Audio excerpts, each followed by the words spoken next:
Janata Dal United ने अगले लोकसभा चुनावों में बीजेपी के खिलाफ हर सीट पर विपक्ष की तरफ से एक साझा उम्मीदवार उतारने का एक प्रस्ताव विपक्षी दलों के सामने रखा है। मेरे साथ कांग्रेस के वरिष्ठ नेता और राज्यसभा सांसद सैयद नासिर हुसैन हैं। आप कैसे देखते हैं इस प्रस्ताव को जनता दल यूनाइटेड?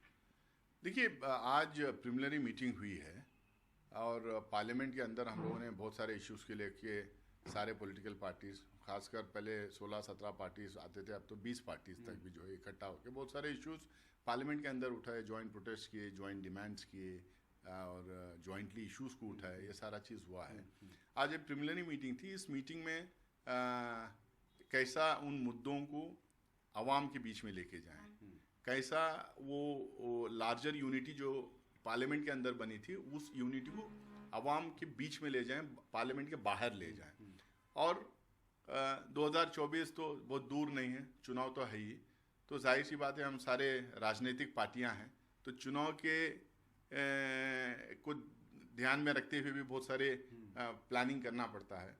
तो सारे पार्टीज का ये मानना था जब हम पार्लियामेंट सेशन में थे कि ये फ्लोर लीडर्स के लेवल पे यूनिटी हो रही थी, इश्यूज टेकअप कर रहे थे, ये पार्टी लीडर्स लेवल पे भी मीटिंग हो रहा। आज ये पहली पहल भी नीतीश जी भी चाह रहे थे कि मिलना, वो भी पब्लिकली बोले थे।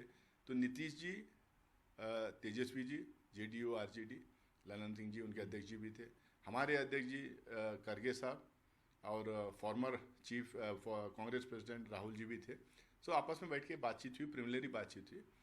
यूपीए तो इंटैक्ट है, यूपीए में एडिशंस ही हुए हैं। और यूपीए के बाहर जो लाइक माइंडेड पार्टीज हैं, जो एंटी बीजेपी हैं, जो चाहते हैं कि देश को बचाना, जो चाहते हैं कि डेमोक्रेसी पे जो थ्रेट है, अटैक है,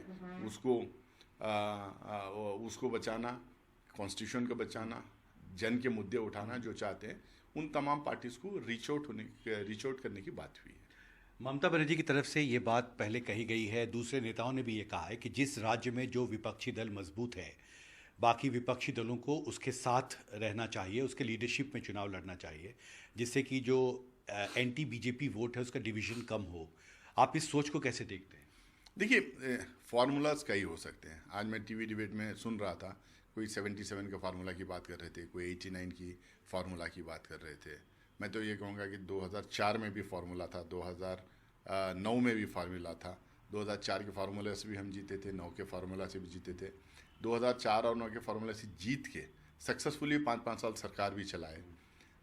तो एक्सपेरिमेंट्स 75 साल की पार्लियामेंट्री डेमोक्रेसी में हिंदुस्तान में एक्सपेरिमेंट्स बहुत हुए हैं, बट हर एक्सपेरिमेंट का एक कॉन्टेक्स्ट था, हर एक्सपेरिमेंट का एक रेलेवेंस था अकॉर्डिंग टू द टाइम्स।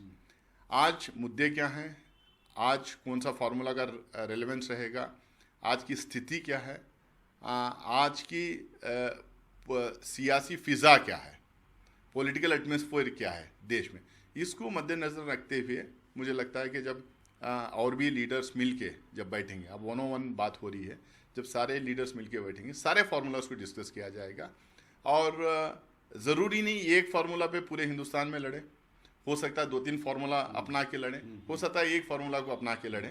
अब वो जो भी तय होगा वो सारे सीनियर लीडर्स बैठ के तय करेंगे। हमसे बात करने के लिए शुक्रिया। तो दिल्ली में पूजा आर्या के साथ हिमांशु शेखर, एनडीटीवी इंडिया।